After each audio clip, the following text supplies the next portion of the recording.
how can you prevent burnout? If you're a high achiever, maybe a business owner, founder, entrepreneur, you are highly prone to burnout because you're willing to strive, take many actions, push to get to your goals. And this can come at the cost of your mental well-being and your health. And this is why we are, as high achievers, highly likely to burn out. I've been close to burnout more than twice, very close to the edge. And I know what it takes to bounce back and prevent burnout. If, on the other hand, you're watching or listening to this and you have already burnt out fully, then it's literally just a matter of rest and recovery, and you can take up to 6 months to a year to fully be back on track. Now, if you're feeling you're on the verge and you want to prevent burnout, this is what I'm going to address in today's episode. Part of what I cover today is based on this fantastic book called How to Calm Your Mind by Chris Bailey. Chris Bailey is a productivity expert. He also wrote the book Hyperfocus, that's somewhere behind in my bookshelf. And he experienced burnout and wrote this book to support people to prevent burnout and to stay calm and grounded, even in anxious, challenging periods. The first part to look at is the burnout equation. There are 3 core factors that determine that you are fully burnt out. The first one, which is the one we're all very familiar with, is exhaustion. So being exhausted, feeling physically totally depleted and exhausted, is one of the key elements of burnout, but it isn't the only one in the burnout equation. The other 2 are being cynical, so having a lack of meaning, feeling that nothing even matters, and feeling totally unproductive. So taking all of these actions, but not really seeing the result, just sort of being busy and not feeling that you're being effective or productive. These are the 3 core elements. So exhaustion, cynical, and unproductive. The one that surprised me most when I read it and that I've kept in mind ever since is this one of being cynical. So feeling that everything you do doesn't matter, there's no point, there's no purpose. Even if on the surface your job is extremely meaningful, for instance, you might be working as a doctor or a surgeon, or you might be doing something very rewarding or that looks good in the terms of society, but if deep down you're feeling detached and like it has no meaning and no point, no purpose, this is a clear warning sign of burnout. And that really helped me in my challenging phases to realize something was off, because I'm highly passionate about the work I do. I absolutely love it. It's my passion. So when at times I feel I don't want to talk about it or think about it or feel that it absolutely has no meaning or no purpose, no point, this is a clear warning sign that you're getting close to burnout. The opposite of burnout is engagement, full engagement. And full engagement is when you're feeling energized, meaningful, and purpose, and when you're feeling productive and effective in the work that you're doing. So this is where we want to be. We want to be fully engaged in our work. One of the questions I ask myself at the end of each day is, how engaged was I in my work, as a way of checking if I'm on the verge of burnout. If every single day I feel I'm not engaged or not making any progress or feel unproductive, this is not a good sign. There are 6 core areas that can be related to burnout, and we want to keep in mind when it comes to the work that we do. The first one, which is the one that we all think about, is overload. You want to look at your overload of work and think, is this something that's manageable, or have you taken on too much?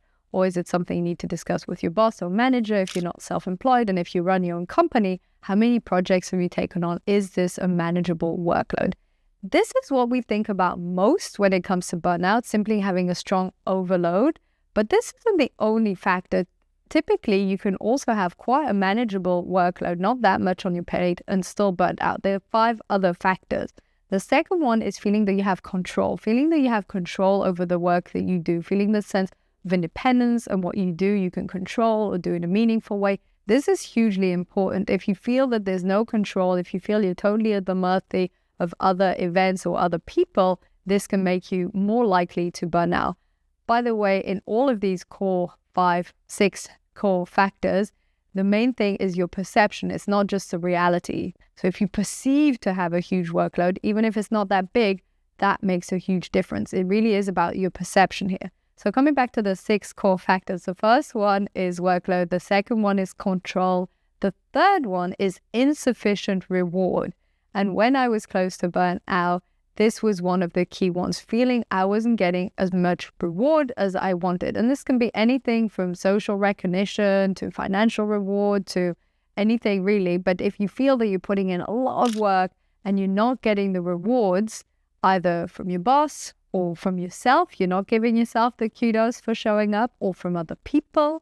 And this is why I find sometimes social media to be so pernicious. And I often go on and off LinkedIn, for instance, because in those moments, you're lacking the reward if you're constantly chasing more likes or more views or more comments. I also went through a phase where I posted and just stopped checking all statistics. So I didn't feel this lack of reward. I didn't feel I'm posting but not getting the rewards that I'm expecting or that I want. And this can also happen, incidentally, even if you're a millionaire, even if you've got gazillion views, because then you've just placed your expectations higher, and this can be exactly the same thing. The mechanism in your mind will still be in deficient mode. So insufficient reward means you're not getting that dopamine, you're not getting that reward, and this is more likely to make you feel burnt out. So this was the third factor. The fourth one is fairness, feeling that your work is fair, feeling that you're rewarded fairly, feeling that you're treated with respect is hugely important. Fifth one is community. Feeling that you're part of a support group, a strong community. This is why many entrepreneurs and founders do burn out, because often they have very strong workload and sometimes insufficient reward, depends also on their perception, and then often lacking a community, more likely to work on their own. Maybe they have a team, but they're managing the team, so they can't open up fully to the team, and this can make them feel more burnt out. So those were the 5 ones. And the 6th factor is values, feeling aligned with the values, that the work that you're doing is aligned with what is important for you in your life. So these are the 6 core factors, and you can rank yourself on each of these. Out of 10, how much stress do you experience when it comes to being in control of your work, when it comes to being linked and aligned with your values, feeling part of a community, getting sufficient reward? What is the amount of stress you feel in each one? What I discovered when I looked at all of this and when I read up more deeply on burnout was the reason we burn out is because we're under chronic stress. The chronic stress can come from insufficient reward, lack of community, workload, but also just because we put ourselves under so much pressure, we stay in this stress cycle and we need to break through it. And the stress that we feel in the body really wants one thing. It wants us to take an action. If you think about it in stress in the natural environment, if you think about it, if you're chased by animals in the jungle, you want to suddenly run and escape from the tiger. The stress and cortisol and all those hormones are there to propel you to do something.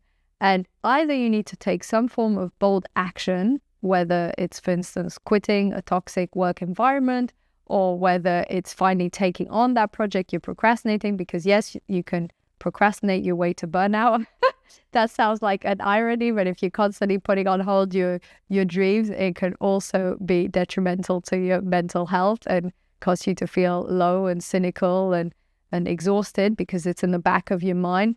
And so procrastination can also link to that. So finally taking that action or doing or having that hard conversation or tackling that project can break you out of the cycle of burnout, or also finally coming to a resolution. Your mind is searching for a solution, a new strategy, a way to cope, a new work environment. And if you come to the resolution of these are the action steps, this is the plan, or maybe you quit, or you have the talk with your boss, or you work less hours, whatever that is, that will relax your nervous system and you don't need to be in fight or flight mode all the time.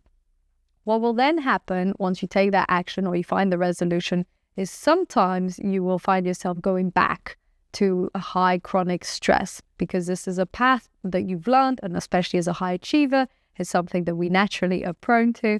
When that happens, take a bit of time out, rest, breathe, reset, calm yourself down, and look at your priorities, schedule it in a different way, cut down a bit the workload, and allow yourself a bit more breathing space. And don't put yourself under so much pressure. I know this is so much easier said than done.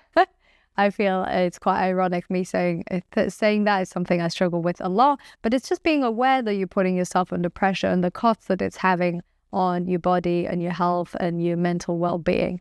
And then from that place, shifting to a place of compassion and being kinder to yourself and celebrating your progress. So coming back to this notion of insufficient reward, I created a WhatsApp chat with myself where I write down all the celebrations, nice comments, positive things that happen in my day. And I write down every single micro thing that's quite kind of special. So if you write an amazing comment on today's video and it really stands out, I'll probably copy and paste it, put it in my WhatsApp chat as a sort of little like reward. Because when you're running your own business, as I'm sure you're aware, if you're also a business owner, sometimes we don't give ourselves the kudos and the rewards, and the ones we receive online or through our clients don't feel like enough for maybe the workload that we're putting in or the mental energy we put in. And therefore taking and capturing each one and really acknowledging it and feeling grateful for it can help with the rewards one. When it comes to the workload, obviously it's diminishing the workload will help.